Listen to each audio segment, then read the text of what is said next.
ஐயா நீங்க சொல்லுங்க, இங்க எத்தனையோ பேர் இருக்காங்க, உங்க வருமானம் உங்களுக்கு போதுமா?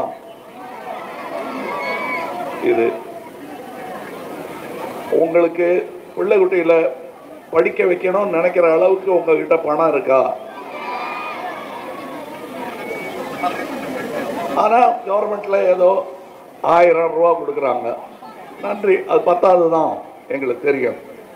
ஆனா அங்க ஒருத்தர் 1000 கோடி கொடுத்துட்டு இருக்காரு ஒரே ஆளுக்கு.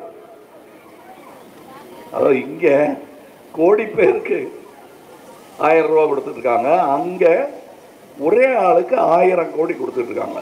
அற்புதமான மேஜிக்கா இருக்கு. அந்த மேஜிக்கை கொஞ்சம் இந்த தெருவில் காட்டுங்களேன். ஒரு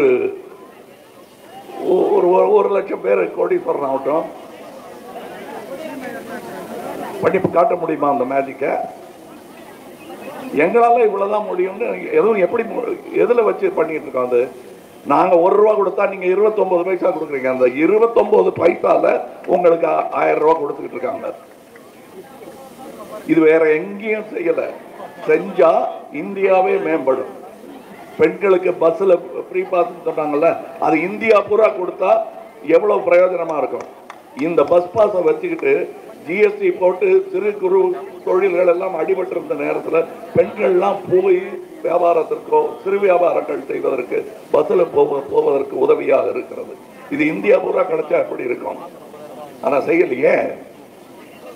ஆக இனி இந்தியா ஃபாலோ பண்ண வேண்டியது திராவிட மாடல். கரெக்ட், யாரோ சொன்னாங்க.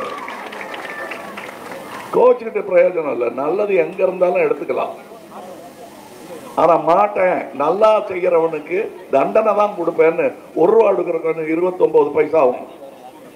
இன்னொருத்தர் அங்க 1 ரூபா கொடுக்கிறாரு, அவருக்கு 7 ரூபாயும் 3 ரூபாயும் கொடுத்துட்டு இருக்கீங்க. நான் பொறாமப்படல. எங்க நம்ம சகோதரர்களுக்கு அங்க கிடைச்சதுன்னா பணம், அவங்களால நல்லா இருக்கட்டும், அடுத்த கியூல நமக்கு வரும்னு நடத்திட்டு இருந்தா அங்கேயும் வேலையோ வாழ்க்கையோ முன்னேறிட்டதா ஒன்றும் தெரியல. அவங்கெல்லாம் வேலைக்கு இங்கே வராங்க தமிழ்நாட்டுக்கு. இதுக்கு மேல பெரிய சான்று வேண்டாம்.